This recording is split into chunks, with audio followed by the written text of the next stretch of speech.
Hey everyone, before we dive into today's episode, I do want to let you know that we, about an hour in, have a conversation about grief. In that conversation, there are also mentions of addiction and suicide, so if those topics aren't for you, at about an hour in, we do discuss them. With that being said, I hope you enjoy the episode. Hey everyone, welcome back to You Are What You Love. I'm your host, Misha Tandon, and today my guest is a content creator, a fandom educator, or as she prefers to go by, a bitch with a front-facing camera. Most recently, she was featured on the London Film Festival panel Heartstop's The Changing Landscape of Queer Rep and Independent Storytelling, and you may know her better as at Icarus Pendragon on TikTok. Please welcome Berklie to the show. Thank you so much for having me. I'm very excited to be here. I'm very, very excited to have you. I will say I found you through your content. So I found you kind of from this energy of posts. A friend of mine sent me one of your posts and was like, "Don't you wish we could have been this cool with like what we loved in high school?" Because we were both big fangirls, but so quiet about it. And so we've been talking about that a lot lately. And then when we put the show together, I was like, well, I feel like someone that I've been watching on TikTok has sort of a vibe that fits this show. So I was really excited that you agreed to be on. Well, so I'll kick it off. I'll kick off with like the normal question we ask everybody. What is the piece of media that changed who you are as a person today? It was the hit CW show Supernatural. I can never super explain like what my face does when someone says supernatural. But it's like a mix between like a smile, a laugh, and a cringe all at once, you know? Mhm. Um, I think that's just hits you in a core.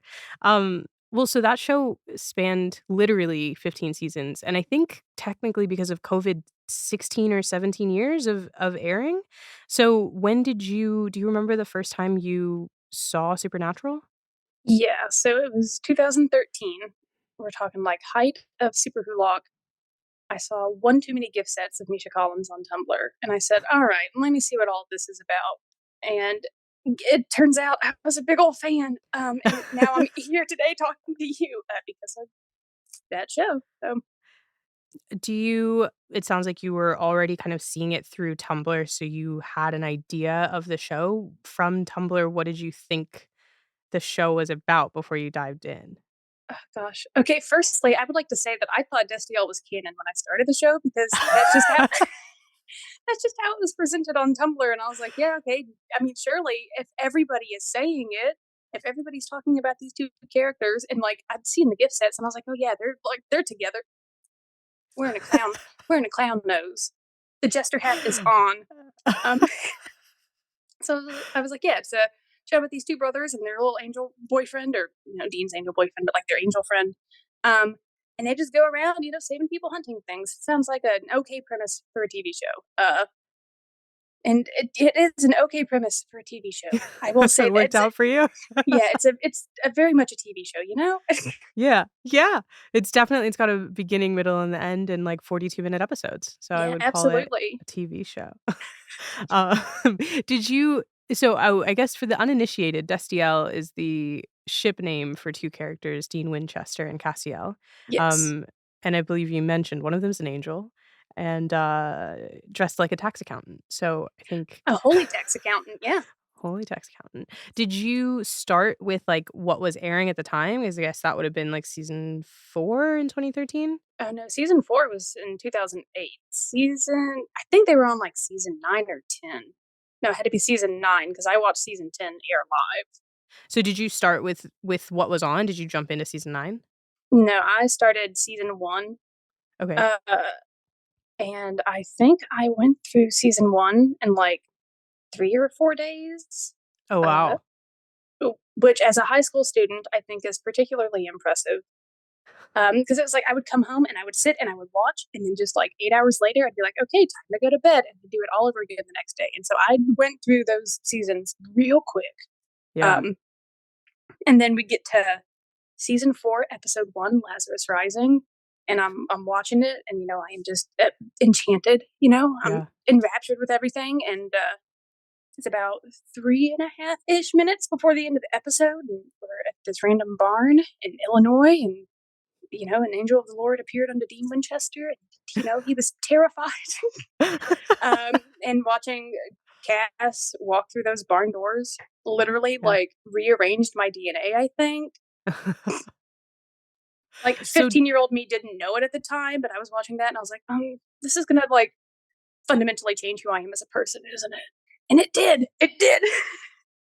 so you got through 3 seasons, like, really quick, and then did you feel hooked before Castiel shows up, or did you feel like it was a show that you were making your way through and I guess from Tumblr, you knew that this extra character is coming in at some point?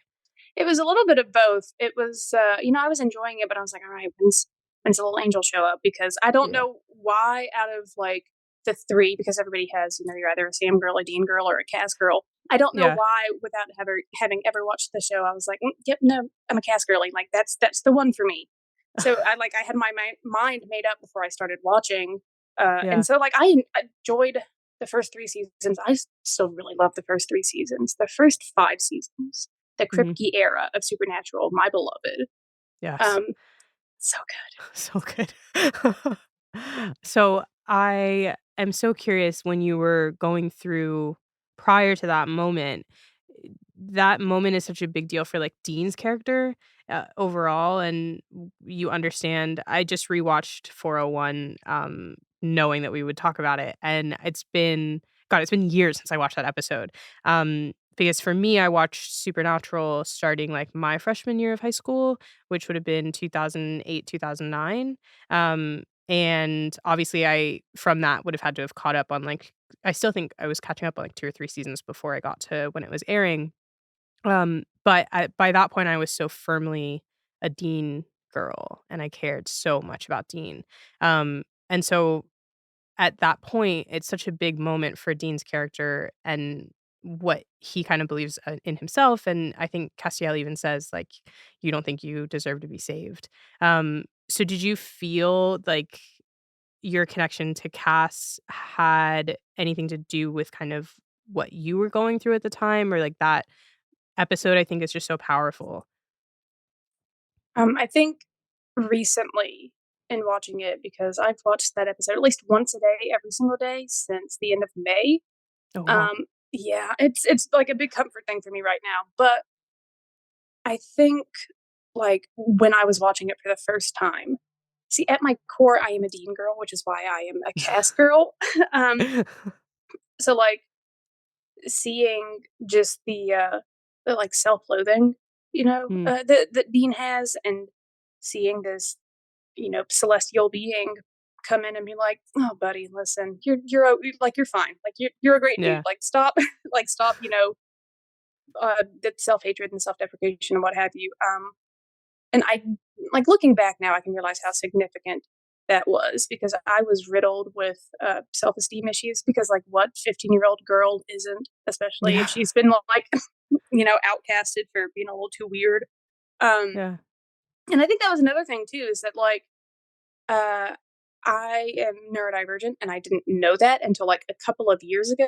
And Mm, Cass is always like very heavily coded as being neurodivergent, and so it was like looking at him, I was like, oh, like I relate, but he's like really great, and he's awesome, and he's funny, and so I think that was a part of it too. But I think a lot of what you were saying is actually pretty interesting, and a lot of times I like to look at what was going on when something hooked you, and it sounds like you were in sort of like the worst period of life as a as a teenage girl at 15, yeah, just, like, yeah. dealing with that. So, were you going to kind of, like, a classic high school? What part of the country were you in? What was your life like?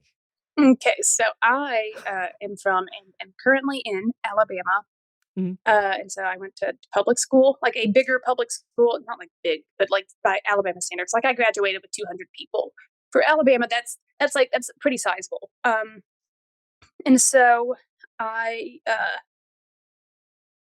I was in marching band, and I always had my nose in a book, and I didn't really know how to interact with other people who weren't like interested in the same things that I was, because like, what do you talk about with them?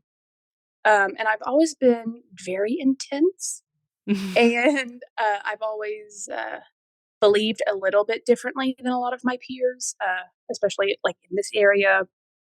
And then I was like pretty fat in high school too, so like that didn't help anything because kids are awful. And so it was like the weird, awkward, liberal fat girl. Like I didn't have a lot of friends. That's the long-winded way of saying I got bullied. I did. I Yep. got bullied a whole bunch. And not in, like, the fun glee slushy way, it sounds like a real real situation. Yeah. I mean, it Yeah. wasn't like physical violence, but it was not. They said some words, and they sure did hurt.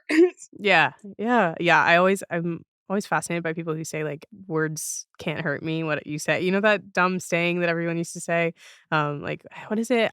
Sticks and stones may break my bones, but words will never hurt me. Yeah, they will. Yeah, it's like, I'm sensitive. "I will take the sticks and stones." The words hurt, and they continue to hurt for a really long time. The sticks will give me a bruise, not self-esteem issues. Right?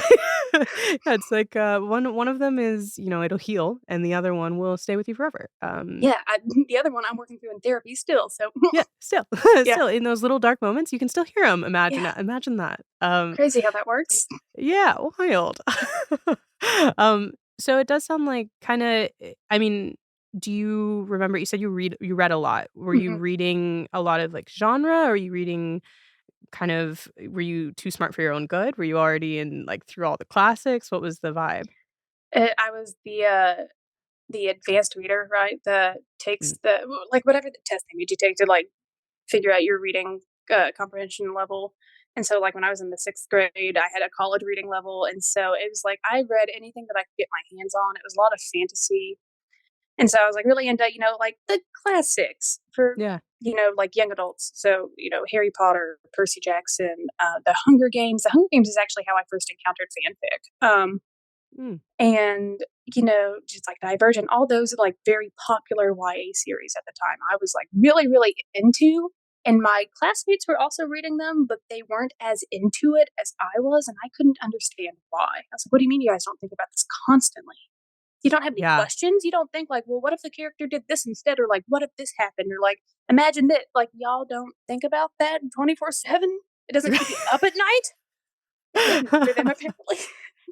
I no, I think that urge it's so funny you bring up the Hunger Games too, because I think about the Hunger Games so much because it was such a huge moment, I feel like a moment in pop culture history, and the only reason I read The Hunger Games was the school that I went to, we had to read, like, our summer reading, we had to read a book for our grade level, and then everyone in the school read one book together, so you had to read both over the summer, and the year that, like, Hunger Games came out, the Hunger Games was our all-school book, so everyone had to read it. And I read it and I was like, "Okay, this is cool." Like, I enjoyed it. Something about it, like, didn't completely connect for me, but I enjoyed it well enough.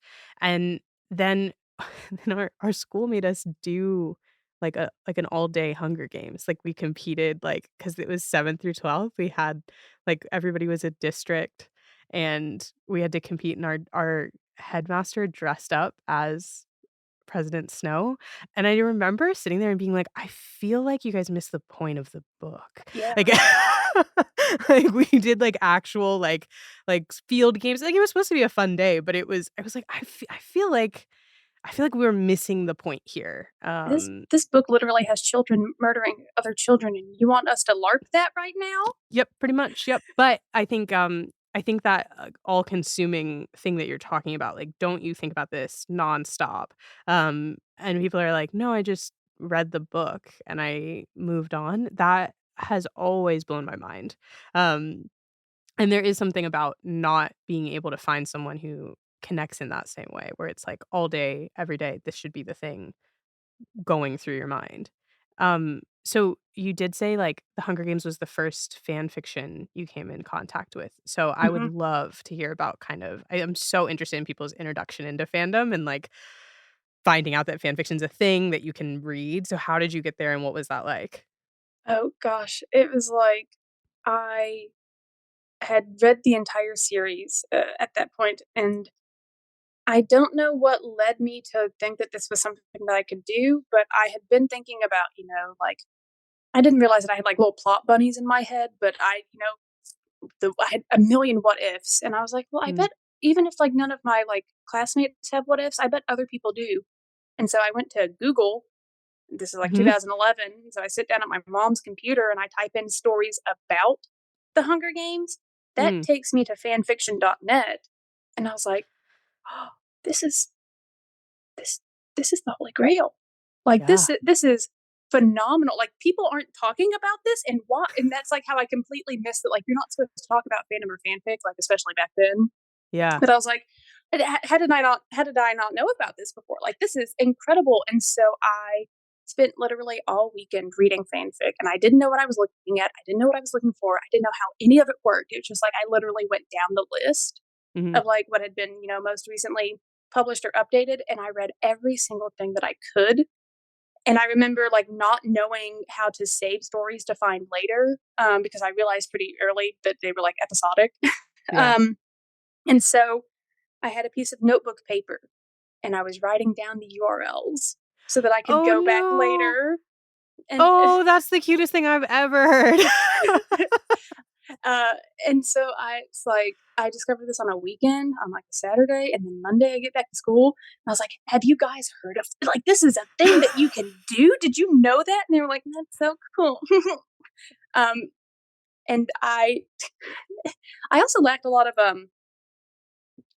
awareness, not like it's like I, like, recognize that maybe I wasn't the most popular and kids weren't the nicest to me, but I did still print out my Hunger Games fanfic and made them read it. So, like, I lacked something, may have social awareness, but, like, I wasn't helping myself any. I was really adding fuel to the fire by being like, "Read my obvious self-insert, like, Hunger Games fanfic," but that's not what it is. It's like, this is an OC, but it's like, like Yeah, yeah. So you were printing out, like, the stuff you wrote and sharing yes. it with people in real life. Yeah, that's how I completely missed that you just, like, fandom and fan fiction wasn't something that you talked about in real life because it's Yeah. dirty and shameful or whatever, it's cringy. Yeah. Um, and so from like literally day one, I mean, the kids made fun of me from day one, but from day one, I was like, have you guys heard about fanfiction.net? It's the coolest thing I've ever encountered. Yeah, I think especially that time, like 2011, 2012, that was peak Tumblr to me and also peak, like, don't talk about Tumblr at the same time. Like, it was very much stuff that you were I actually I remember, like, I used to keep all of my fan fiction tabs on, like, fanfiction.net and AO3 on, like, a private browser, so it was so I don't know why, I mean, even now thinking back on it, it's so almost depressing to think about how much shame was attached to it, but I literally would have it on my computer in a private browser, like, someone was gonna find my search history one day and be like, "Ooh, she cares a lot about these TV shows, so we can't hire her?" Like, I don't even know what I was so concerned about. Yeah, no, I literally, I was like, hey, mom, you want to read this fanfic that I just wrote? Like Oh. right off the bat just didn't understand that like other people weren't talking about that, and that's why I Yeah. had never heard of it before because I'm positive that my like classmates were reading fanfic, because Mm. that's yeah, I was in 8th grade, 7th grade, I can't remember exactly whenever 2011 was. So I would have been 8th grade. And like I know for a fact that my classmates were reading it because like that's when I started, and that's when a lot of people started reading fanfic, but Yeah. nobody was talking about it. Nobody was talking about fandom. And keep in mind, I was a band kid. Like I was in marching band, and Right. even they weren't talking about fandom. Yeah. Like, even, like, the nerdiest group, like, the part that you're like, "Oh, this is the group that when you think of" or I wanna say when you think of, but I guess it's not really the average person thinks of this. I think, like, when Hollywood thinks of the people who would be reading fan fiction, that's that group, um, or how they would portray it, right? And so it Y- seems like you were almost surrounded by what should have been a very accepting and exciting group. Yeah, because it's like, these were the people that were on Tumblr with me, Yeah. like when I got on Tumblr at the end of 2012. And like, so like, I was on Tumblr with these people, and I know for a fact that they were encountering Super Hulock and like various different Yeah. like animes and like all these different fandoms because I would see them reblog it on their dash. But when it came to real life and I wanted to be like, hey, did you read the link to that fic that I sent you last night? Silent. Like nobody would talk about it in public. And I'm like, I Mm. never go like, I kinda get it, but also I don't at the same time just because it immediately went right over my head. Yeah. Yeah, that's so interesting. So do you feel like you ever got to the point that you were feeling like, "Oh, I shouldn't talk about this," or do you feel like you just sort of brushed through it?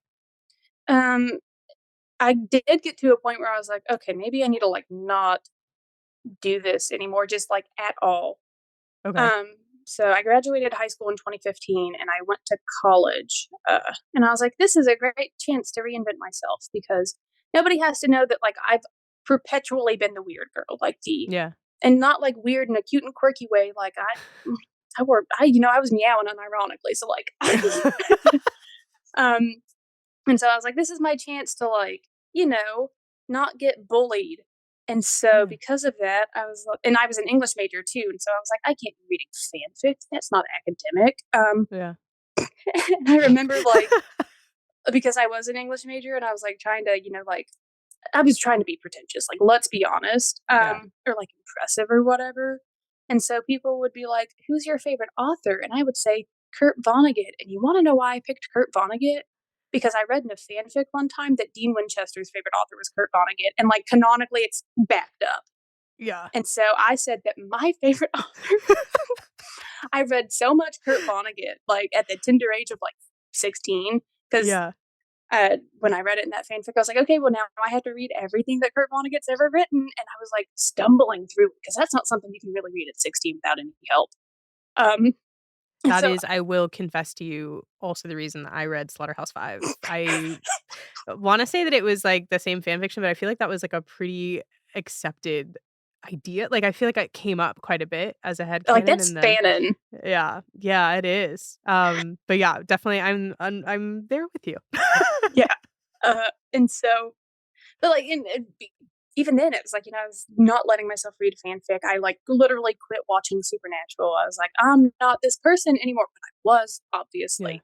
of I was course. miserable too. That first like couple of years of college, not having a good time. um, and it's like I had really great friends and whatnot, but it like felt like there was a part of me missing, and it's because there was. I was still kind of like trying to pretend to be somebody who I wasn't, like this archetypal like cool girl, Mm, And yeah.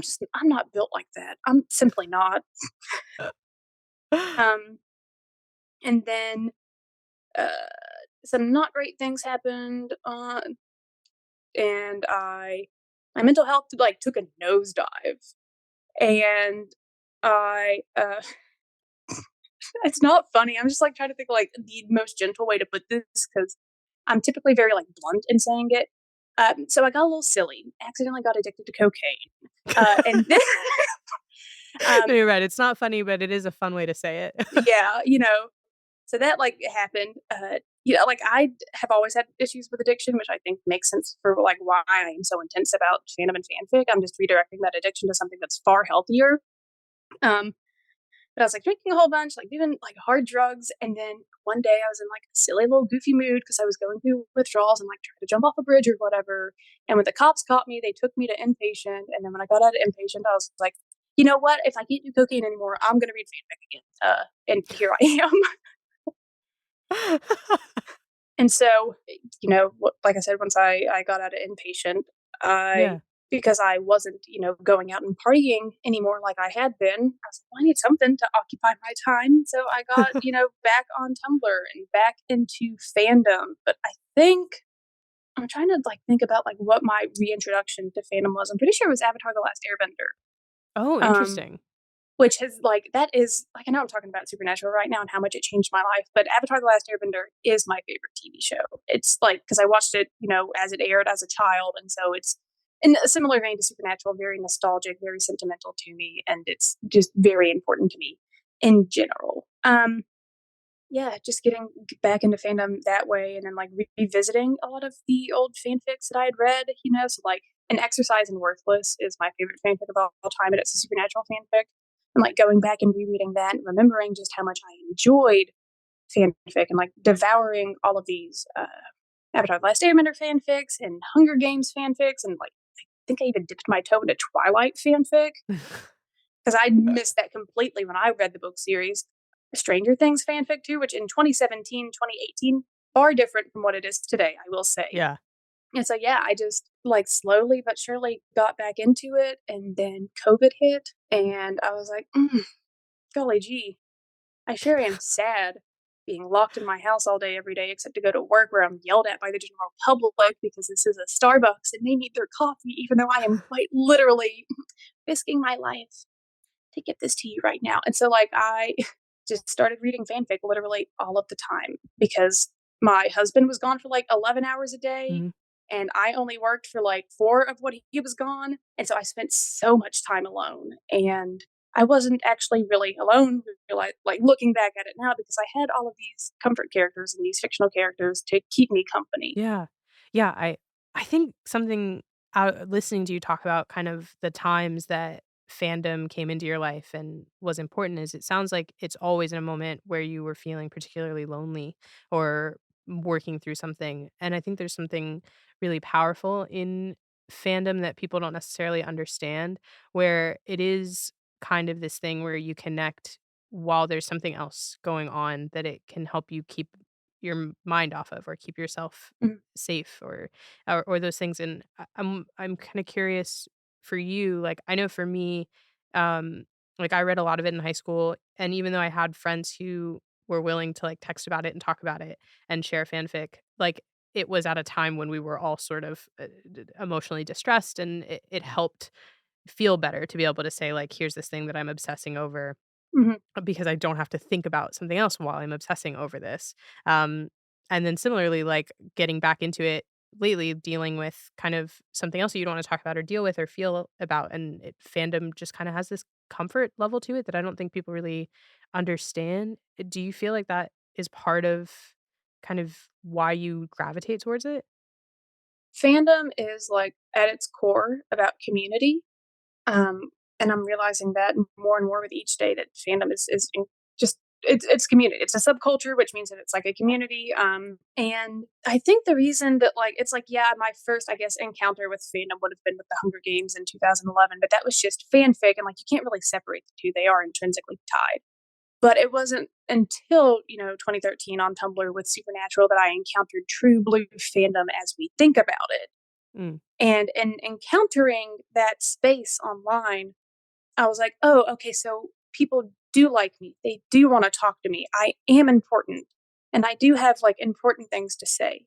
mm, And that was the first time in my life I ever felt that. Like, realizing that, like, okay, yeah, maybe I do have value. Maybe I do have worth. And, I could get bullied and belittled all day at school, but I knew that when I got home, there was a laptop full of people who liked me for me. And they didn't think that I was weird because, the kids at their school thought that they were weird too.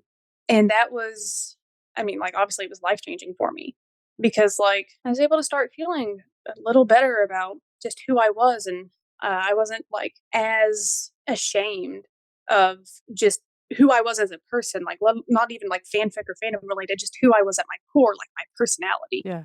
And that's continued for me for since then, but especially in like the past year since I have, when I got accidentally popular on TikTok and like everything that's happened in the year since that, this is like the happiest I've ever been. This is the most confident I have ever been. This is the most I have inherent value and worth, and you can't convince me otherwise.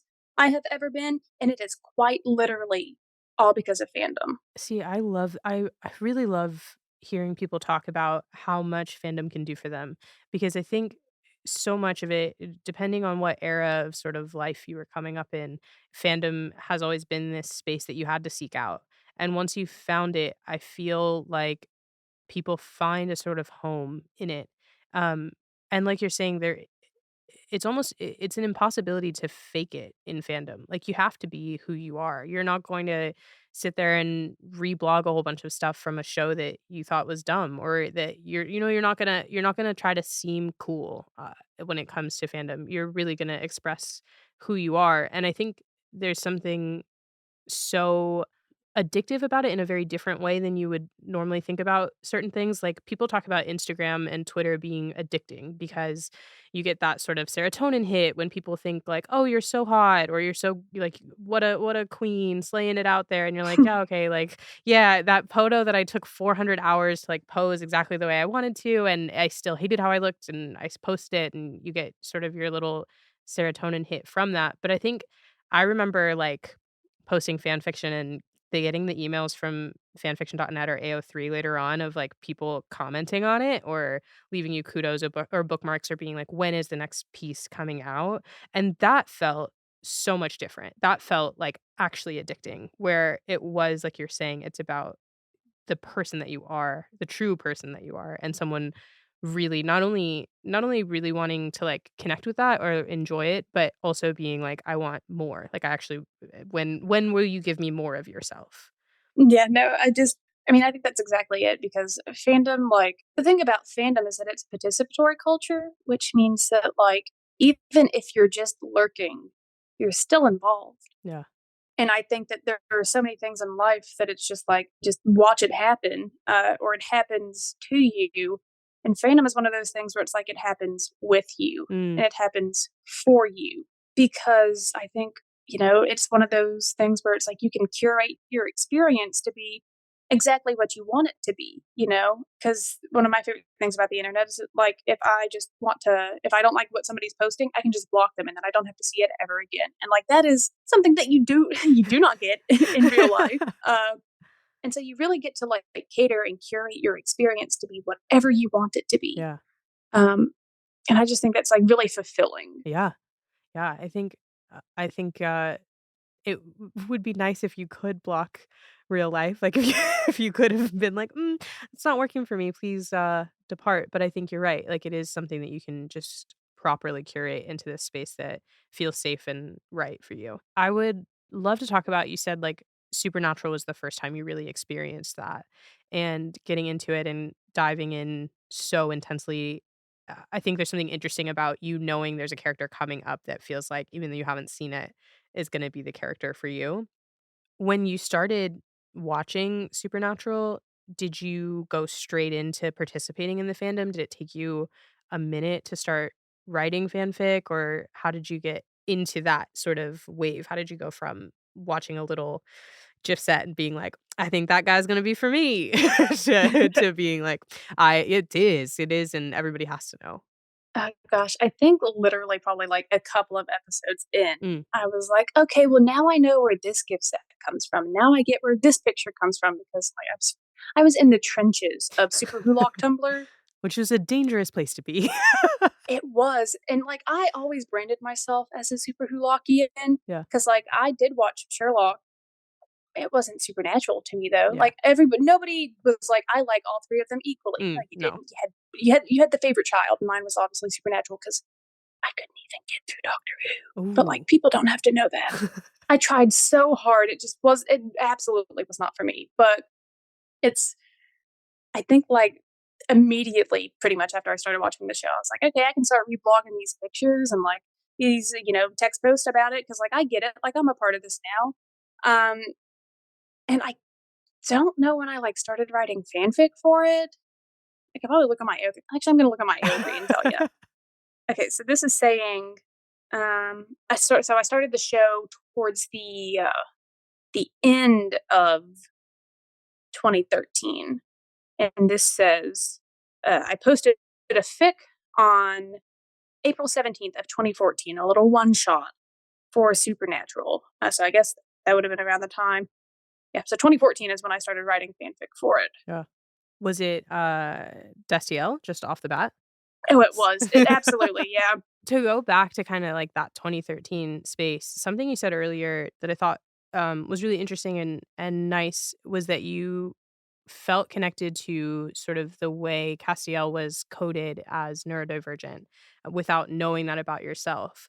Um, for the people who haven't watched the show, I think it comes out because Castiel is an angel and he's dealing with people who are obviously not angels, and learning a lot about sort of Earth and humanity and those types of things. And I think it comes out a lot in just his understanding of how people are reacting or what they're saying or how they're reacting to what he's saying and not understanding why it's not the right thing to say or the right Mhm. way to say it, perhaps. Um, Yeah.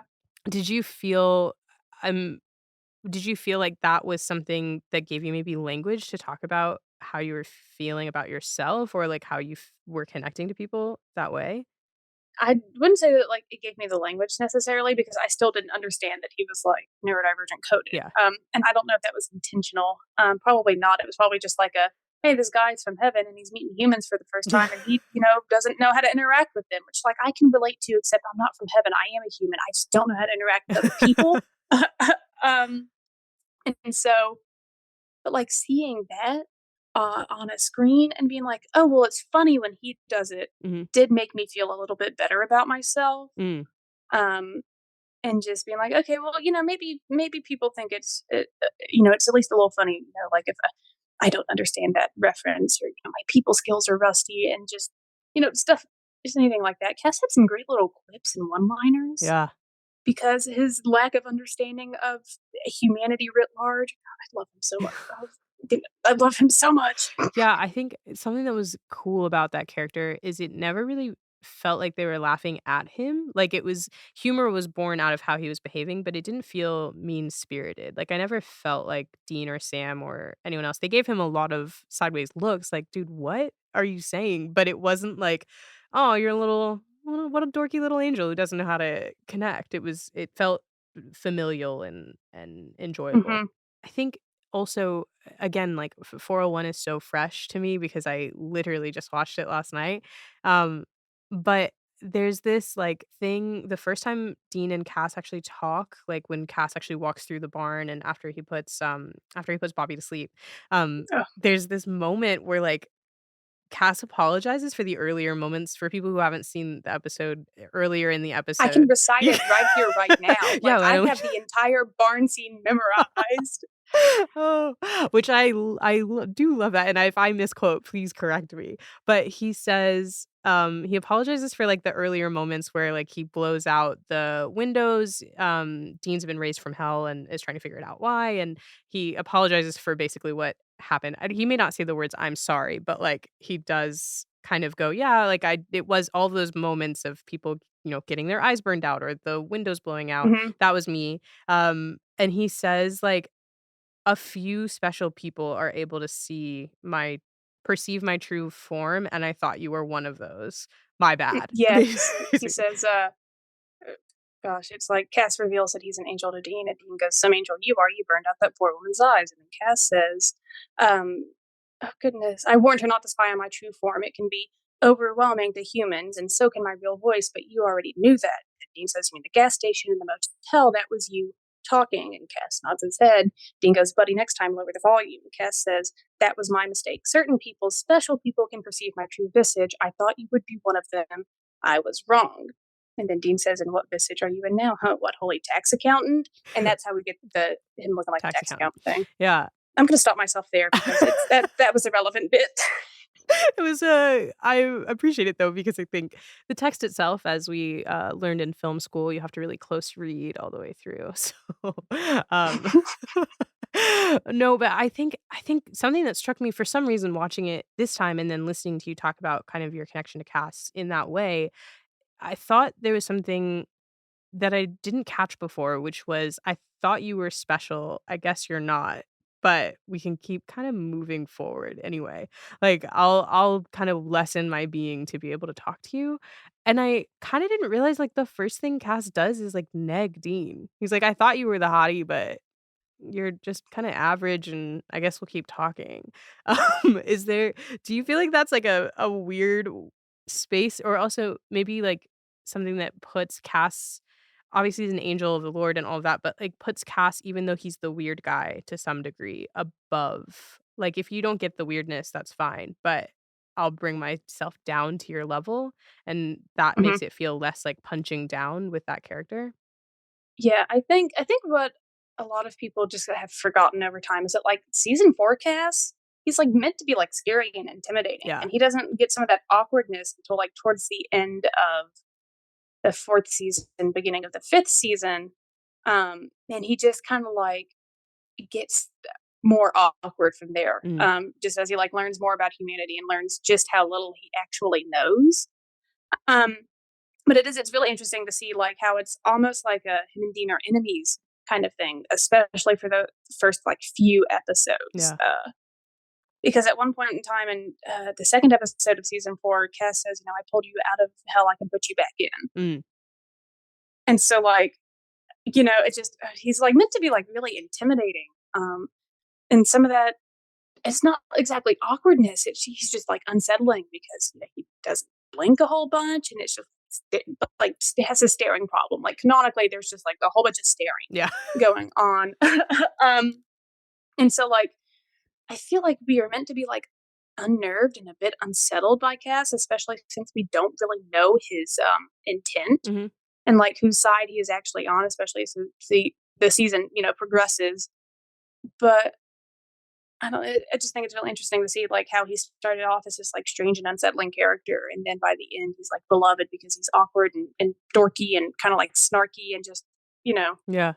Yeah, he has, I mean, obviously, throughout that whole episode that he does get introduced in, like, multiple people get their eyes burned out, like, we bust through multiple, like, glass windows and things are exploding and it's all very scary, and then you have this, like, very great shot of him with his wings that come up, and it's shot from, like, below and makes him look huge, and I don't Mhm. know how tall Misha Collins is, but he doesn't strike me as, like, I mean, he may be, like, 6 foot like everybody is, I guess, but I think he's, like, 5'11". Don't quote me on that, it's not like I had that, like, off dome either. I had a cutout of him that I got in 2013, and I wanted to know if it was, like, life size or not, so I Googled how tall he was. That's not just something I keep stored in my brain. But I think, like, they did a really great job of making him look intimidating, but then Mhm. because I don't think this is a bad thing, but I don't find Misha Collins intimidating. I don't think I would cross the street if he were walking towards me kind of thing, especially in the trench coat and the and the tie, but they do a great job of making someone who ultimately, like, the word I would probably use for later seasons of Cass is, like, soft, like, he ultimately does become, like, a soft, cuddly guy, like, you wanna put him in your pocket, you know? Yeah. But they do a great job of making him look, like you're saying, like, so intimidating, and I feel like that transition from someone who is quite scary, even though maybe he shouldn't be, like, they do a great job of saying, like, he is possessing a vessel. This form is enough to, like, he's bringing himself down, but something underneath that is not only terrifying, but holds the power to pull you from hell, put you back in hell, burn people's eyes right out of the socket, like, it's not good stuff. Yeah. Yeah, but I think what is interesting is that transition that they're able to manage. Mhm. Um and I wonder if, like, that's part of why people connect to him so much, is that the perception of him when you start is not necessarily this, like, guy you want necessarily. You might want him on your team because 'cause you'll win, but, like, you don't necessarily want him in your house, like, as your pal. Yeah. Um, Gosh. but by the end, you do. Yeah, goodness, and, like, I'm in the middle of a rewatch right now, because I do think it's important to note that I did stop watching the show in 2015, Mm, and then Destiel Gate happened November 5th, mhm, and I, like, was tangentially back into the fandom, as in, like, I was seeing what everybody else was posting, but I wasn't, like, in the know, mm, and I didn't start rewatching the show to, like, try and get caught up until February of this year. And so I have 5 years worth of seasons that I have not seen. mhm, Um, and so, like, knowing exactly how Cass's story ends and, like, trying to remember where his story left off when I stopped watching, it's interesting and, like, really heartbreaking to me, especially because, like, I'm gonna go and I'm gonna watch everything and I'm gonna know exactly what happens to him. yeah. Which is also, I think, why I'm not super eager to finish my rewatch because I think I'm just now on season 7. Also, not a big fan of season 7. I'm sorry, I'm a season 7 denier. No, I think by nature of having a show go on as long as they did, like, 15 seasons is, and not just 15 seasons in the way we know seasons now, like 15, 22 episode seasons. Mhm. A change of showrunner, like, a change of room, obviously, and then to have to finish during COVID. I think ultimately it's hard not to have moments where people are like, "This isn't working for me." Like, I would be massively impressed if you could manage a 15-year stretch of everyone's like, "Yep, every choice you made, that was exactly right, and it worked for me." I was a big fan. But I think I'm trying to think of, like, what made me start watching the show again in the first place, because nothing is, like, coming to mind that, like so I always say that there's, like, a man on a unicycle in my brain, and he gets to pick what I enjoy for the next 6 months to a year because that is how I consume media is, um, you know, unicycle man picks one thing and one thing only, and that's the only thing that I'm allowed to consume any sort of content relating to for 6 months to a year. And so I guess that's like when my Harry Potter hyperfixation was like waning because the one I had before Harry Potter was Percy Jackson. It's cyclical too because these are all like shows and books that I consumed in my youth. And so come February, I was like, huh, hey, let's check out this picture of this fan art of Cass I saw on Tumblr. I sure do love Cass. Huh, it's been a while since I've read an exercise in Worthless. Maybe I should give that one a shot again. And now I have Castiel tattooed on my body. So So like it Misha Collins became my arch nemesis. Yeah, it it devolved or evolved, depends on how you wanna look at it, real quick, Yeah. to, like, where we are at right now. Yeah. Oh my goodness. Yeah, I think, the 2015 thing, I think, is kind of when a lot of people dropped off. I know for myself, I have not watched past I'm trying to remember, it must have been season 7 or 8, I think, is where I dropped off. Um, and I think I only even made it that far because I was at college feeling really lonely. Um as one does, I suppose. And which, I think also on top of that, you get this idea that, like, okay, high school kinda sucked, but college is gonna be amazing. I was one of those people that deleted everything and, like, purged my entirety of myself from the internet and was like, "I'm gonna be cool now. I'm going to film school. I'm gonna be so fun," and, I wasn't, and that's totally fine. But I was, like, lonely and miserable, and someone in the common room was watching Supernatural, like, while it was on, like, it was airing, and I was like, "Oh, I guess maybe I could sit here and, like, sit with other people who like Supernatural," and that was sort of that, like, community and I remember something about it feeling very odd, actually, because it didn't feel the same way it does online where you connect with someone who's really connecting to something that you love because it was, like, people kinda, like, talking shit through the episode, and I was like, I have plot to follow. Like, there are people we're gonna talk through it, but, like, it's different when you're texting or live blogging or tweeting about it, and you can still actually pay attention, and then Mhm. after, like, a couple weeks, I was like, I don't think you guys actually like this show. I think you like making fun of this show." Um, which is a long-winded way of saying, I guess it made me feel more lonely than I did in the first place. Mhm.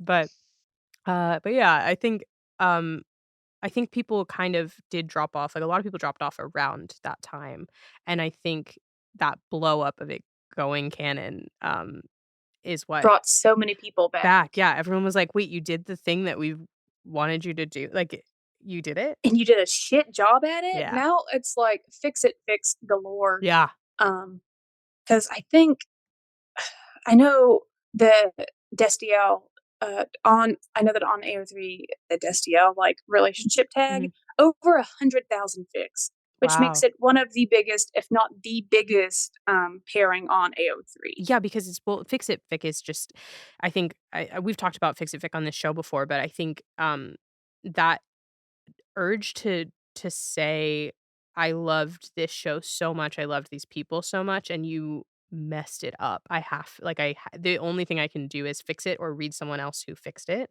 is such a Mhm. powerful thing in fandom. Yeah, especially because like, I haven't seen the 15th season. I've only watched half of the confession scene, like, half of that scene itself, Yeah, and it made me so, like, chest achingly sad yeah. that I was like, "No, fuck it. I'm not gonna watch this. You can't make me. I know what happens." But the amount of, like, season 15 Fix It Fix I have read Mhm. and keep in mind that, like, I have never been like I've always been an AU girly. Like, I'm not big on canon, compliance. I won't read canon compliance at all, but, like, just canon divergence in general, was never a big fan of it, and I'm like reading so much canon Divergent, or just like canon universe fix for Supernatural right now, and seeing everything that like I hear other people talk about get fixed. And so I've kind of like tricked myself into thinking that like this is how it turns out. Like yeah, this is like the bunkers fic by I'm Your Honeybee. That's exactly how everything happens after Cass comes back from the empty. Because of course he comes back from the empty because nobody stays dead on the show for forever. True. Yeah, I think, for those who don't know, like, canon versus AU, like, canon is what's happening. The fic has to happen within the universe of the show. AU is, like, it could be it's called an alternate universe, essentially, so it's Hmm. something that happens outside of the actual accepted real things that have happened in the show. Um, and I think that it's interesting to listen to people who I think sometimes that urge for canon fic only comes when something happens in the show that isn't what you wanted to happen. But Hmm. AU almost feels sometimes like what's going on in the show works really well, and I just want more of these characters, and, like, I wanna sit and I wonder sometimes if you can tell by the fandom how well the show was received by the fans when you look at, okay, there's 100,000 fix-it fics of Destiel, feel like someone did something wrong. There's 100,000 coffee shop AUs, things are going really well. Like And I think it's truly like a mixed bag, especially considering the fact that AO3 was started partially because of Supernatural. oh, really? I didn't know that. Yeah, literally, if you're like, where did this thing in fandom come from? It's going to be one of two places: the original Star Trek or Supernatural. And most of the time, they work Hmm. together. Like the Omegaverse, uh, which is, I'm not going to explain it. I'm off the clock right now. It's one of those you can. I have a playlist. You can Dig in, I promise, yeah. let you sort through that one. Yeah. But like lots of tropes that were established by the original Star Trek, which because Star Trek originated fandom, like modern fandom as we know it, that is a direct result of Yeah. Star Trek. And so they set a lot of tropes into motion, and then those tropes were taken and fashioned into a Jared Padalecki and Jensen Ackles RPF or real person fiction fanfic. Uh, and then people are like, okay, well, no, we'll just like we'll make that a part of like the show then, like show fanfic or canon fic. And then it was the Omegaverse, and like that's Yeah. this is such a huge thing. And it's like, okay, that was definitely Supernatural's fault. And same thing with like AO3. I think it was tangentially Supernatural's fault. It was more RPF yet again, Jared Mhm. Jensen RPF that is, I wouldn't call it a fault because AO3 is great, but the direct result of the Supernatural fandom writ large. So it has a hand in everything. It is just such a especially even when you look at, like, Super Who or those things, like, it's just been on for so long that it's Hmm. impossible to find something that doesn't connect back to it somehow, like, Hmm. um I think even Doctor Who's been on for decades, but it takes these long breaks. It takes these reboots. It takes these moments where, people aren't watching it anymore because of, the doctor's not my connection or the writer's doing something I hate or there's a very vocal fandom, um, and a very finicky one sometimes. Like, they stop you stop I personally stopped watching for ages, and I loved Doctor Who growing up, but I think Supernatural has this almost, like, just this steadiness, like, this refusal of the fans to be like, "I'm okay, it's over." Like, I don't know that it ever will be. No, I don't think so either. Especially because we have a spinoff coming Yes. in Yeah. October that Jensen Ackles is the head of, and then there's always like talk of because of course there's always talk. There's always talk of a reboot Mm. of Supernatural. Um, I don't. It's one of those things that I think is going to be very much like Star Trek. Like it's never going to Yeah. die. Even if the franchise, no longer has any new content, like official content being made of it, the fans are going to keep it going because, like, I know. So, like Star Trek conventions, those are still a thing that happens, and a lot of it is based on the original Star Trek. And like this year alone, I've been to two Supernatural conventions. The show's been over, 2 years. Still went to the conventions. But for me, the convention was more like mm, fandom, like the fandom experience itself, less like looking at Misha Collins on the stage. Like I can look at pictures of him anywhere. It's pretty much the same thing in person. But like, oh gosh. So I went to Washington, D.C. just about a month ago, and it was to attend a supernatural convention. And I was meeting, so like, first one I went to was at the end of June.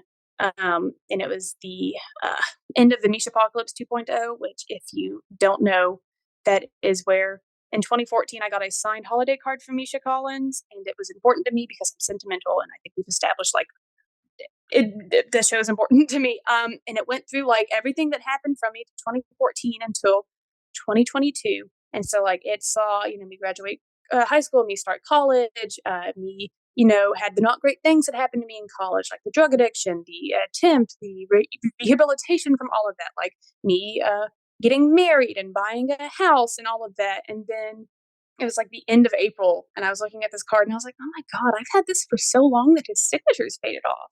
And I was like, man, this makes me sad.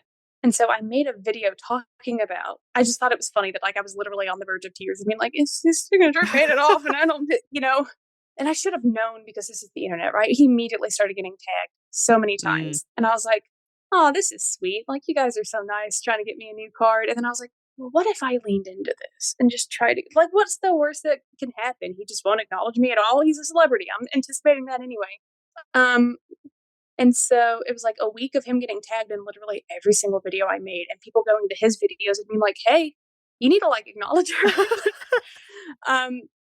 Literally, I stopped counting how many times he's been tagged, probably around a 3,000 Oh, mark, wow. like literal thousands of times. And he's always had like this number that isn't his actual phone number, but like you can text him and he'll respond on occasion. And so people had been texting him so much. I mean, like, hey, like Berklie, she needs a new card. Like, I think it'd be really nice if you sent her one. And my friend and mutual, and I don't know if you guys know her on TikTok, Zara. She texted him, and he responded to her and was like, Berklie just needs to look at her comments more closely. And I said, Scusi, my phone is always in my hand. I'm looking at my comments constantly. And so me and my husband and my friends Zara and Zoe spent like an hour searching. Couldn't find it. And so then I made it everybody else's problem. And I made a video and I was like, yeah, so Misha texted Zara and said to look for this comment, but like I can't find it. Yeah. And it was pandemonium. It was like a scavenger hunt.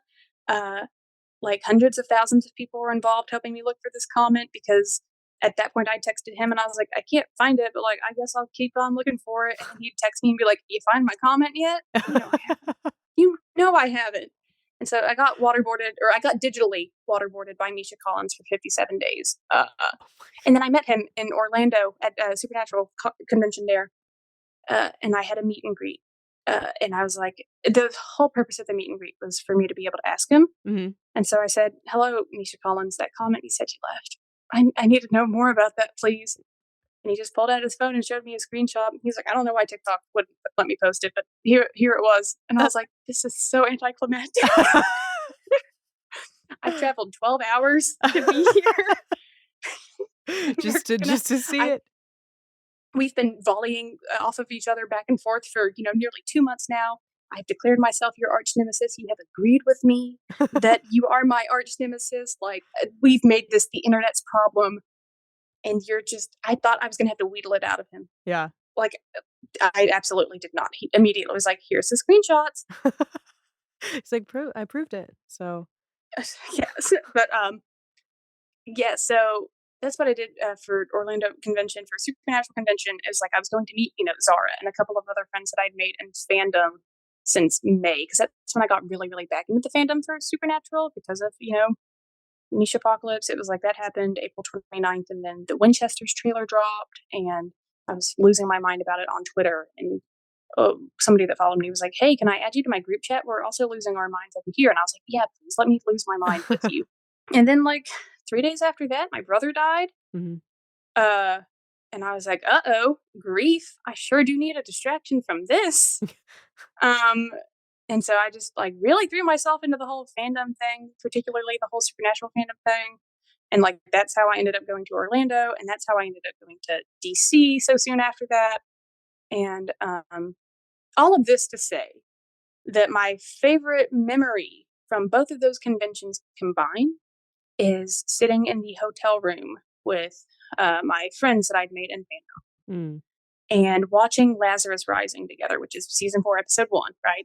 Where yeah. Dean is rescued from hell, and watching Cass walk into that barn for the first time, and all of us treating it like it was the first time we had ever watched it. And like, there's like a video of it, and it's me like sitting there, and I am reciting it as I did earlier, and it's just like everybody in the room is like equally as intense about what is happening on screen, and it's like Cass says like one thing, and we all like you hear like squeals essentially. Yeah.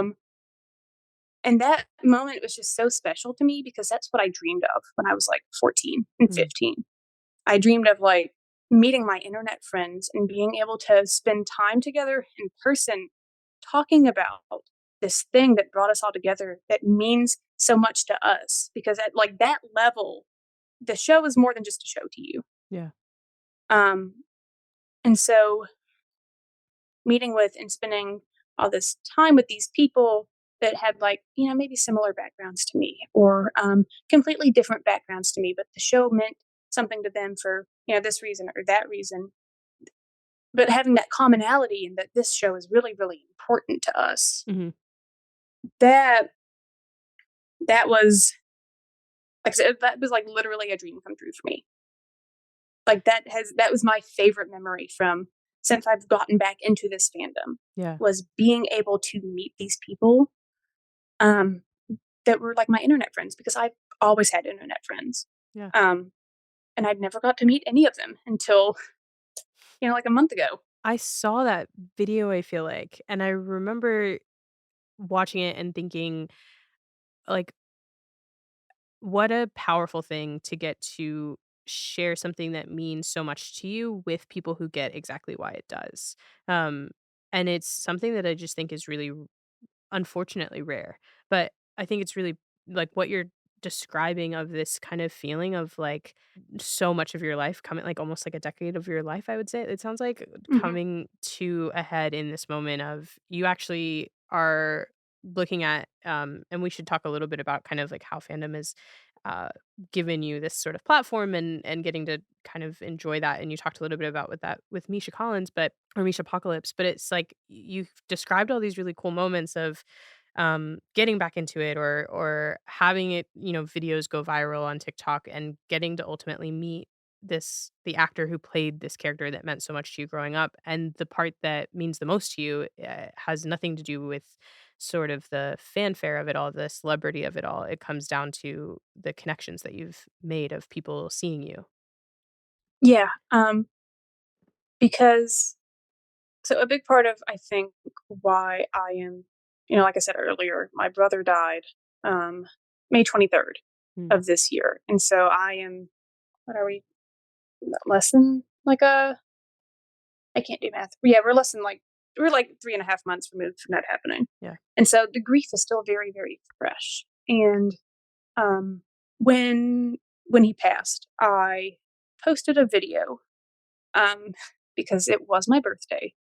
And so I'd had this plan where I was like, because my big thing is creating meaningful chaos. And so that was my plan, was to encourage everybody, like, hey, today's my birthday, and instead of like sending me a gift or sending me money or whatever, why don't you go do this nice thing for somebody else?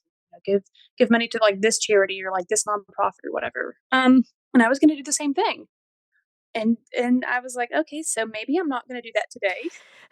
Uh, And so I posted that video, and I was just like, "Hey guys, brother died, so like, not doing great Yeah. today, realistically.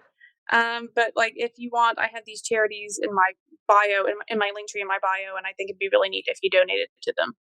Um, and I've looked at the stats for my link tree. I think like 15,000 donations were made to like the various charities that I had in my bio, and it look when people don't know what else to do for you, they like send you money. Yeah. And so people sending me money to for just like whatever, was what got me to the convention Mhm. to meet like the first one back in or the first one in Orlando, where I like met Misha and everything for the first time.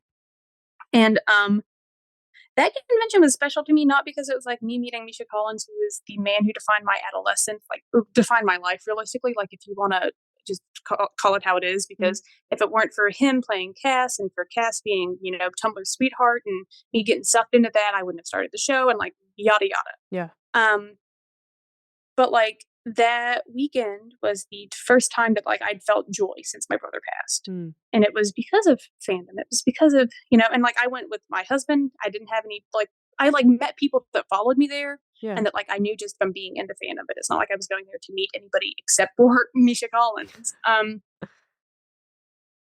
But also he's an angel. Like quite literally that man is an angel. Because like there's that whole like him entertaining the me waking up one day and being like, I'm your nemesis now, and him being like, okay, I guess you are. Let's go with this. And like, oh geez, on my birthday, he was the only one to text me and like Oh. or the only one to treat my brother's death as two separate events. Mm. Like he texted me first expressing his condolences, and then several hours later was like, happy birthday. Also, by the way, that comment turns out TikTok like, nuked it for whatever reason. I'm gonna leave another one. Have fun finding that one. And so I said, a distraction. Thank you so much for this gift. Um, but like, yeah, so like all of that, that was like neat and fun or whatever. But like the the joy that I felt in that weekend or from that weekend because my like community, because fandom got me there, Yeah. because they were rooting for me, because they were just as invested in finding this comment, as I was. Yeah. Um, and so like the community part of that was much more important to me than, meeting Misha or finding the comment or just like whatever, Yeah. that being the first time that like I felt joy. And it was like also the first time that I just wasn't consumed with thoughts of my brother's death and with that like pit that kind of sits in your stomach. It was like the first time that I was able to like actually not think about it. Yeah. And so because of that reason alone, the show is always going to hold the most incredibly special place in my heart. Um, but because of all of that, a lot of people, just like the most amazing community just popped up, and it was people like sending things to my PO box and just like all these really nice cards and letters and everything, and it just like my mom would have had to bury two kids if it wasn't for fandom. So I told myself I wasn't gonna cry. You're gonna make me cry. So I'm gonna will these tears back into my eyes. Hold on. But yeah, so if it wasn't for the people that enjoy this same show as intensely as I do, and that's the things like fandom has saved me over and over again. Like this wasn't the first time that happened. When I Yeah. was a sad little kid in high school, it's fandom that I had to, you know, keep me from thinking about ending it all or whatever. In this most recent time, it was like literally tens of thousands of people showing up for me in droves. And that is special for one because it's special, but also because like that's not a common experience at all. Like that is a very like fandom-esque thing to have happen, but at that scale and at that magnitude doesn't happen to very many people. Yeah. And so that is so incredibly special to me. Just having people say that I have made them feel more comfortable in their interests, to make them not feel ashamed of fandom, that I have gotten them back into fandom and they're so much happier now. Or just like all of these ways that people say that I've helped facilitate their own fandom journeys, Yeah. that like that means the absolute world to me because I don't ever want anybody to feel like 15-year-old me felt, about um her interests or their interest, and I want everybody to have that kind of community because at its core, that's what fandom is. It's a community, Yeah. And yeah, it just I would be nobody.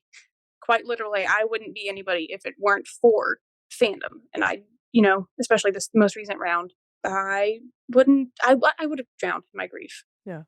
Absolutely. So Yeah, I think, thanks for that, guys. yeah, I think, and I am crying a little bit, but I will, I'll will it out myself too, but, um, I think what you're describing is so beautiful and so powerful, because it is really the opposite of how grief goes most of the time. Like, having people show up for you during that time, like, I lost my best friend June 3rd of last year, Mhm. and one of the things that struck me, looking back on it over this past year, is how many other people you lose at the same time, of people who are not able to kind of process what you're going through, or process how hard grief is, and how hard grief can be to be around.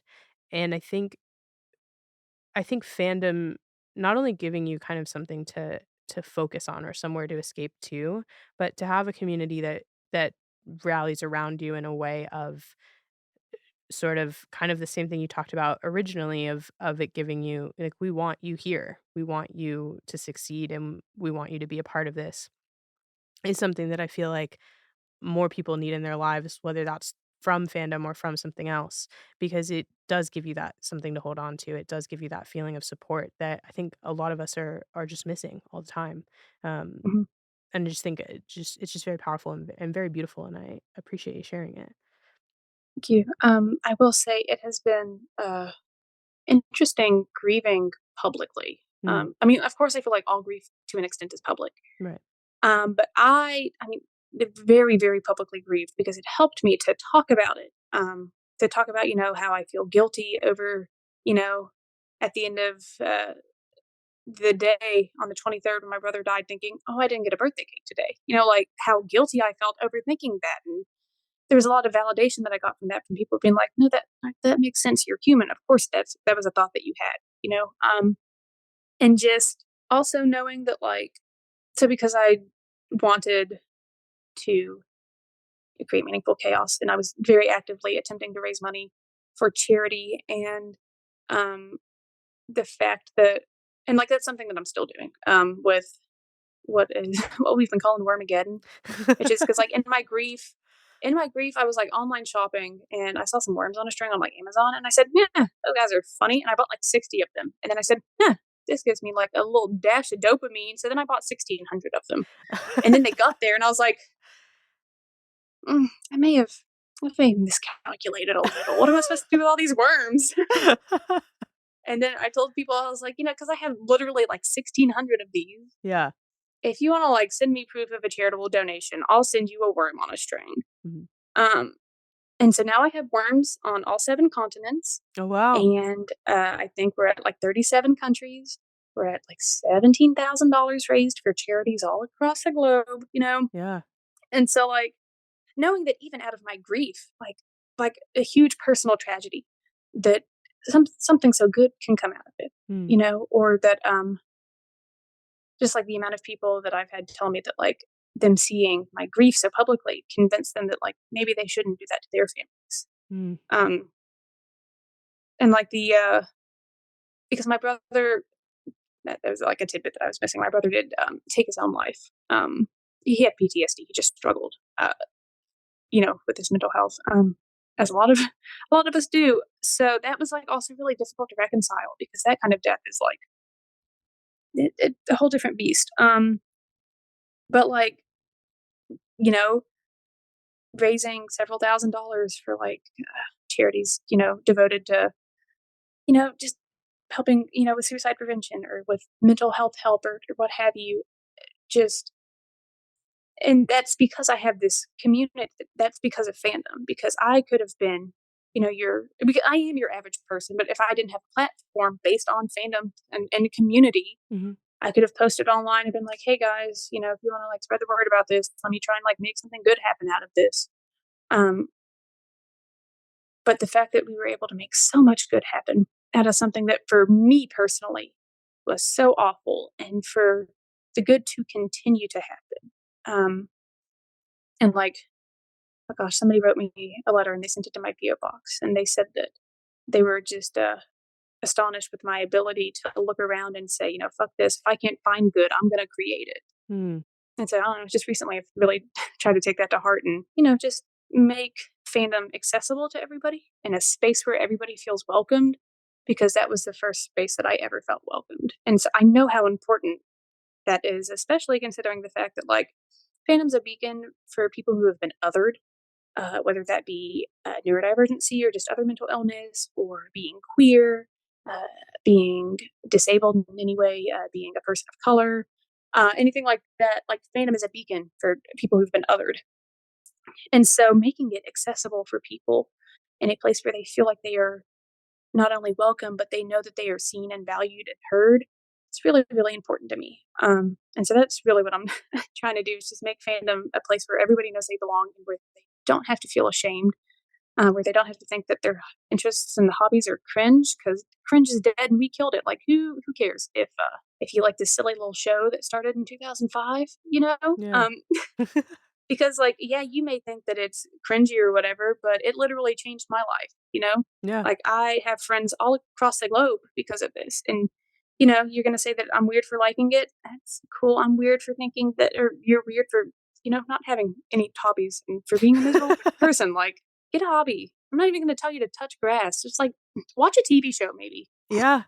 Yeah, no, I think something that strikes me kind of listening to you talk about both and the goodness that has come out of it is that I think sometimes part of what's so hard about grief is similar to that same shame that we have of talking about fandom, where it's just something that you don't talk about. Like there's not really like a public place. And when you do talk about it, it is like a, ooh, okay, yeah, sure, let's talk about this horrible thing, or with fandom, talk about this thing that is cringy or anything. And I think there's something really wonderful about kind of removing both of those things. There is no shame in talking about what you're going through or what your brother was going through and how it affected you. And there's no shame in talking about this wonderful thing and being able to find joy and happiness and community in both. I think it's just very powerful in a way of being able to get rid of that fear of talking about there. I'm sure you still have that sometimes, but not to speak for your fearless Yeah. days.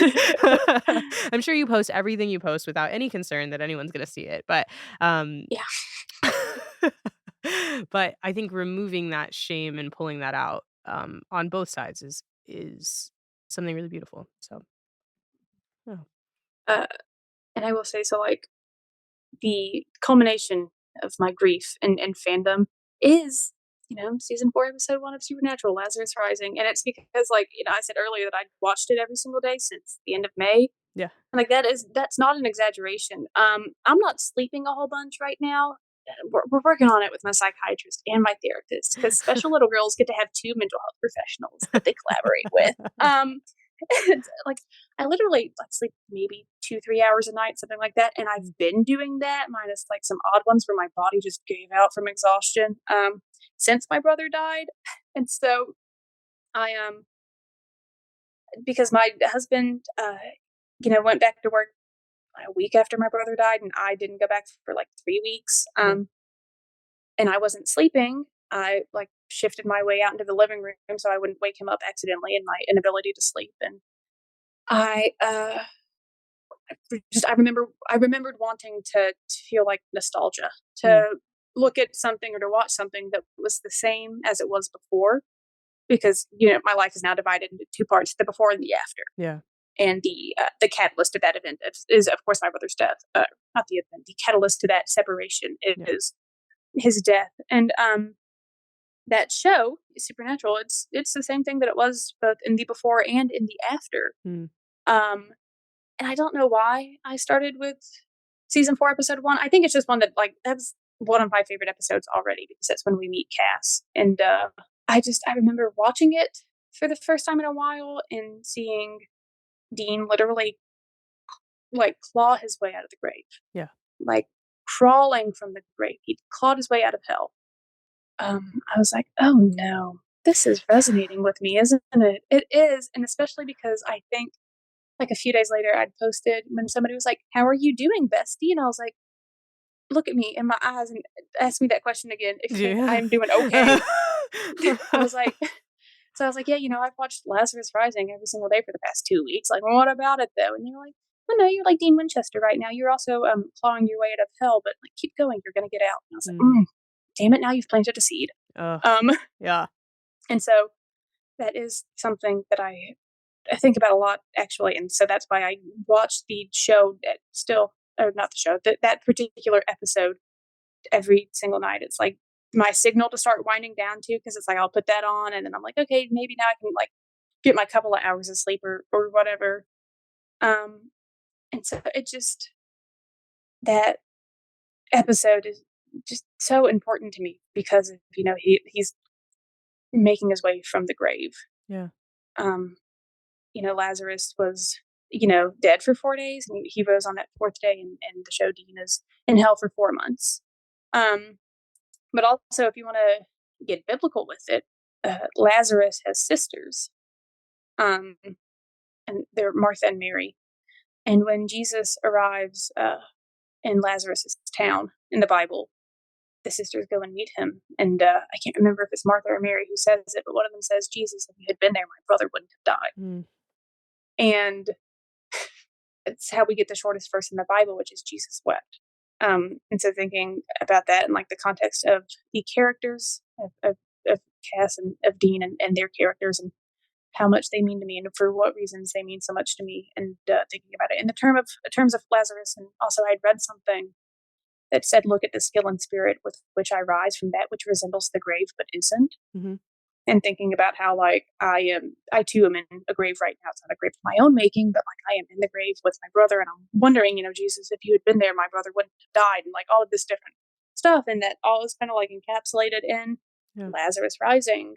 And so it's the perfect intersection of, you know, poetry and my grief and fandom and community and just like all of that. And I know I joke about watching Lazarus Rising a lot, but I people are like, like you should probably get help about that. But like that is the help, it's really easy to make light of it, and I make light of it a whole bunch too. But like it is incredibly significant Yeah. in ways that I can't exactly explain. But just all that. No, I think that episode in particular, again, I think I know that I watched it for the first time since, I started grieving myself last night, and the scene, um obviously the beginning of it is literally Dean, coming out, like, his hands coming out of the grave, which is, so much, and looking around at this completely destroyed, like, piece of earth around him, scorched earth almost, um, Mhm, and then what you follow through is what happened to everybody else after he died. Like, you go and he tries to talk to Bobby, and Bobby's first instinct obviously is that it's not possible, and there's a fight and there's the attempt to do that, and then you go through that with Sam as well once you finally get to Sam. But the thing that struck me last night watching it was how certain Dean was that Sam had made a deal with a demon for him to get him out. And the line that struck me last night rewatching it was, he says, Bobby says, "How do you like? Why do you think that's what happened?" or something like that. And Dean says, "Because it's what I would have done." Um, and that, I think, hit me really hard watching it too. And I think it's really easy to make fun of shows like this, like of shows that we've been talking for like an hour and a half about angels and demons and like and like two brothers, that like, yeah, concept of it is really easy to make fun of. And like those kids that I watched a couple episodes with in college, like they've found it easy to make fun of, and sure it is, but I think at the same time it's easier to process what you're dealing with when you can watch it from something that is so outside of what our normal is, right? Like, because ultimately at its core, when Dean said, "Because it's what I would have done," it hit me so hard because I was like, "Yeah, that's what I would do too." Like, if that's something you could do, if you could bring someone back from the grave, no matter what it would cost you, that you miss, that's of course what you would do. I mhm, think when he says that, it just struck me so hard because I thought like, yeah, that's exactly how I'm feeling right now. And then when you get to the point that Sam, like he finds Sam in the hotel room and is adamantly asking like, "What did you do? Like, who did you make a deal with? What's," and he says sort of like, "So what's the deal? I'm off the hook and you're on it now." And mhm, it's just this rage of like, of how could you do this? Like, I already made this decision. I made this, because that is something that we're leaving out, is that at the end of season 3, the reason why Dean is in hell is that he makes the decision to do so because he's trying to save the world. Well, no, specifically, Sam.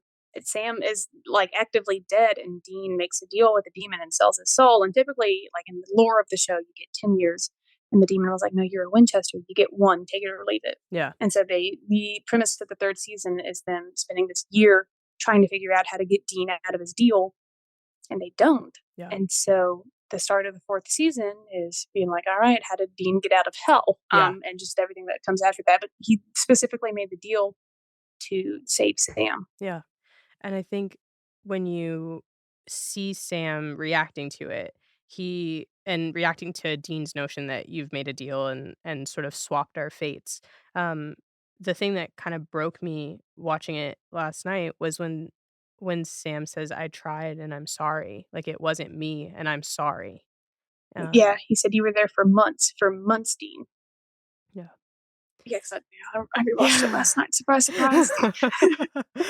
And, there I thought it just they did such a good job of, like, even in a plot of you being like, "Yeah, how did they get that guy out of hell? Like, can't wait to find out how it went." But then watching it from a different perspective being like, "God, like, what a what a powerful thing to watch the 2 people who would have grieved you most see you come not only come back, but then to watch Sam apologize for not having been able to do anything." And I think that was the moment that really struck me because it's like even in this high stake world, you're like, yeah, I unfortunately I relate to the fact that I couldn't have done anything no matter how hard you try. It's Mhm, just this moment of yeah, I am sorry. I'm sorry.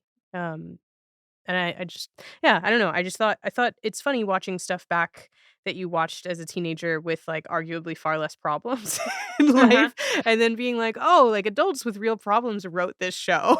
And Yeah. that's what I'm dealing with, yeah.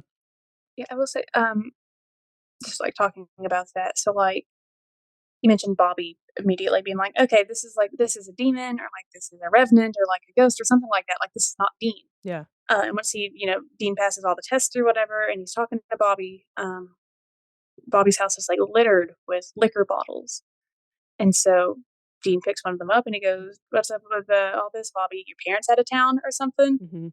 Uh, and Bobby just he says, "Like I said, it was hard without you." Yeah. And so you get that, and then you get Sam's, "I'm sorry that it wasn't me."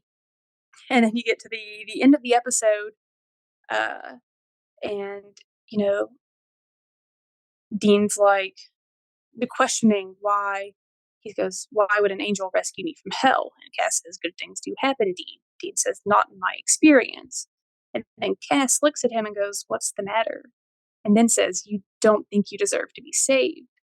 And I think it is so interesting that you see the 2 closest and most consistent people in Dean's life. You can see exactly how they grieved him being gone Mhm.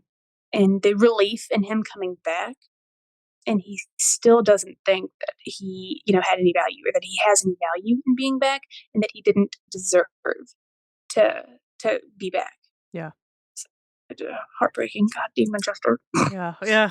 Oh, Oof. Dean, I think, has this thing that, you know, does connect with you ultimately with anyone that feels this way about themselves ever of which I think everyone does. If you're really honest with yourself at some point, like you have those feelings of kind of self-doubt and self-consciousness of what is, my worth to the people around me or my place in this world, whether that's Mhm, literally just figuring out what you want to do with your life or something more serious or coming out of a place of bullying or those things. But I feel like everyone has a moment where you feel like you don't fit. Um, and I think watching Dean, like you said, I think Misha really sells that moment, ironically. Like, I so much of the show and so much of Dean to me is Jensen and Jensen's performance, but mhm, Misha's look between like, his look of realization between "What's the matter?" and "You don't deserve to be saved" is, like, piercing. Like, it feels like it pierces through every moment that you've felt like, "I don't deserve to be here," or "I don't deserve to be saved," or mhm. in this room. Like you see that realization on Misha's face. And it is, like, phenomenal, especially considering, um, if you go all the way back to season 1, because like, after, Misha Cass Yes, excuse says, me. "You don't" you're good. "You don't think you deserve to be saved." Which isn't, it's not a question either. It's a statement. He goes, yeah, you don't think you deserve to be saved. Yeah. Um, Dean says, why'd you do it? And Cass responds, because God commanded it, because we have work for you. And back in the first season, season 12, season 1, episode 12, Faith, Dean gets electrocuted and he's like on his deathbed, quite literally. Um, and Sam finds this faith healer in Nebraska, and he takes Dean to the faith healer. And this Dean's, of course, like, this is a crock of shit, like he's a scam artist. Like, I don't believe in anything, I'm jaded at 27 or whatever. Yeah. And the faith healer calls Dean up there, and Dean gets healed. Yeah. And so later he's talking to this guy, and he's like, so, I got to ask, why out of all the sick people did you choose to save me? And the faith healer says, because, I looked in your heart and I saw that, it was like good or whatever, and that you were a young man with a purpose, with a job to do, and it's not done. Mm. Um, and at one point in time, too, the faith healer says, it's because the Lord guides me. So the Lord guides me, and I looked into your heart, and this is what I saw, that you were a young man with a job to do. And then at the end of season 4, episode 1, Cass says, because God commanded it, because we have work for you, as for why Dean was resurrected. Yeah. And that parallel keeps me up at night. I think about that so frequently, actually, just and the implications of that, and how that, like, what that means for Dean as a character, which in turn means, like, what that, like, means for me as somebody who projects onto Dean's Yeah. character. Yeah, absolutely. Yeah, I think, that's such a like, when we talked earlier about, like, you're a Dean girl, you're a Cass girl, you're a The Sam Sam girl, girl. I think there's, like, sometimes there's a split between what people understand that to mean, like, sometimes to people it means this is the character I identify with the most, sometimes to people it means this is the character that, like, I'm the most attracted to, and Yeah. sometimes and sometimes it's, like, a split of both, which has a whole thing to say about, narcissism and how we view ourselves, but I think I think it's interesting that it's like you kind of view yourself, you're like, "Oh, I'm a Cass girl," you have Cass on your body, but Dean is the character that you connect with. Yeah. We don't have to unpack that right now. I will next week in therapy. I'll go over that with Dalton. But yeah, oh goodness, I don't, and I think it's so interesting that you get moments like that in this show, and literally the next episode after Faith is Route 666, which is about a racist truck. Like, that's the racist truck episode. And so, like, the duality of the show, to, like, have the most heartbreaking moments you have ever experienced, and then to have an episode that involves haunted kidneys. Like, Yeah. like, it. I think there's something to that though. There's something peaceful of like, okay, if you had to every episode deal with that level of emotional trauma, personally, I don't think I could watch it. Yeah. I think I'd be done. I think I'd have been like, that's a nice guy who has problems and I can't process Yeah. them currently. Kidneys, I'm available for haunted kidneys. Yeah, no, and I really appreciate that about the show too, is the fact that, you do get moments, where, like, those things are paralleled, or, like, just so many great character moments, but then there's also, like, a Scooby-Doo crossover, where they literally get turned into cartoons. There's also that episode where they like go into a parallel universe where Supernatural, the TV show, exists. Yes, it's, Um uh, oh, that's in season 6, that's the French Oh, Mistake. yes, yes. Like, they get to be I do love that these characters who are dealing with such intense things also get to just, like, be goofy, Yeah. like, to just have a goofy little episode. Yeah, there's the episode when they go to a supernatural convention because, there's the Chuck who's, like, writing the books, they go to an actual supernatural convention, Yeah. which we did watch that episode while we were at the convention, which it's, like, full circle, it's camp. And there's the episode entitled Fan Fiction, where there's, like, a play about the brothers, and, like, Cass, and it's a crime that Misha Collins was not in that episode. Whatever.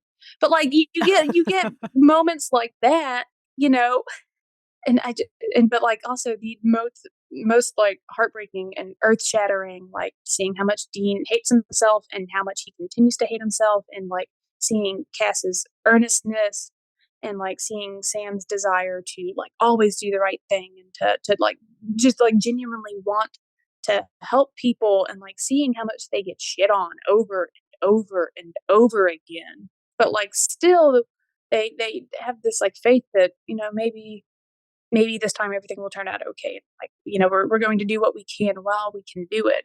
I don't know. It speaks to me about, you know, perseverance and humanity and yada yada. I think, that is a beautiful, kind of moment to kind of wrap up. I will say also, as I backtrack and say as we wrap up, but something you said really struck. Someone else, mentioned to me, I can't say that this is my, observation. I'll give credit where credit is due. Lauren, who is on the very first episode of the show and also talked about Supernatural, talked about how the theme song promises you something, which is "Carry on, my wayward son. There will be peace when you are done." And I think there's that resilience that you're talking about, even down to the theme song. Like they knew what they were doing. They knew what they were Mhm. telling you, which is there's no peace right now. There's some goofy moments, and there's going to be a lot of moments where everything is, but as long as you kind of, it's that same hope that they seem to have, the brothers seem to have. I have yet to experience that peace they were talking about, though. I actually haven't known peace since I watched that show, since I started it in 2013. Like, I love every variation that's like, "I haven't known peace since, like, you know, November 5th, 2020," or "I haven't known peace since I read the phrase cast iron on a Thursday," which is from a very popular fanfic. I haven't known peace. You lied. You said that it would be there when I was done. Is it because 'cause I'm Yeah, not done? maybe maybe Like, that's the I don't. well, and maybe that's what it is. Maybe it's the same thing you were kinda saying that someone said, which is you're still clawing your way out, and that hope of peace one day is where, if it's not there yet, there's still work to be done, I think. Which maybe is a little, I guess it's a kind of combination of positive and bleak, but it is sort of the promise they give you, which is if it's not peace yet, it's just not over. No, I that was like an okay, like a, I have things to think about now. But, yeah, I just God, that silly little show. Goodness gracious. What an impact it's had on, you know, global politics and my life. It really has it all. It's a really layered place. I guess I will say, I'll ask you kind of the question I ask everyone, which at the end is it's always maybe a hard one to answer. But if you had never seen Supernatural on that fateful day in 2013, what would be different about you today? It's like assuming I'm still alive because, like, the probability of that, not super likely. I wasn't very resilient, up until, like, a few years ago. Um, yeah, I think, like, I wouldn't have the platform that I have. I wouldn't have the friends that I have. I wouldn't have had these experiences, you know, I wouldn't have, you know, like, I wouldn't be sitting here talking to you, obviously, you know, Yeah, like, I wouldn't be making the change in the world that I've always really wanted to make. Um, and so, like, I would be a fundamentally different person. Like, I think that I would just be another version of 15-year-old me, but still, like, watered down and repressed. Um, Still pretending to be somebody that she wasn't, or trying to be, or wanting to be somebody else. So, yeah, I wouldn't, assuming I'm still here at all, I wouldn't be me. yeah. Well, I'm glad you watched the show because I've obviously enjoyed talking to you, but I Mhm. also, up until us chatting, have really enjoyed seeing you on my dash, and I think, or I said my dash, and I really meant I really went all the way back to 2012. But I know for me, like, I've really enjoyed seeing your videos because, um, I actually just talked to my friend who I've been friends with forever, and we are, like, gonna go to a Supernatural convention for the first time. And we were like, "Oh my god, like, how exciting, how fun, can we do this?" And we were like, "I think we can, like, I think we can do this." Um, and so I'm excited, and have found that you're, seeing your content and seeing more people just being excited to sort of do that, like, to be able to talk about what you love in a passionate way, in an excited way, and without shame, is great. So I am glad you're here, and um, I'm glad Supernatural was able to help keep you here. Um, so yeah, not to be Yeah. sappy at the end, but thank you so much for joining me, Berkeley. Absolutely. Well, thank you so much to Berklie for joining me today and sharing so much of herself and what fandom can do for a person. In this conversation, you may have noticed that Berklie and I kind of hit it off, and that Berklie also has a really unique experience when it comes to fandom and what it can look like in your life. After this conversation, I realized Berklie was exactly the right person to have on That Vampire Show Season 2 as part of our writer's room. So I am so excited to be able to announce that she will be joining us to do that. If you're not familiar with That Vampire Show, I talked a bit about it in the very first episode of this one, but it is really the show that gave me the excitement and the confidence to experience fandom again in a way that I used to. And it's also a big part of why I made this show.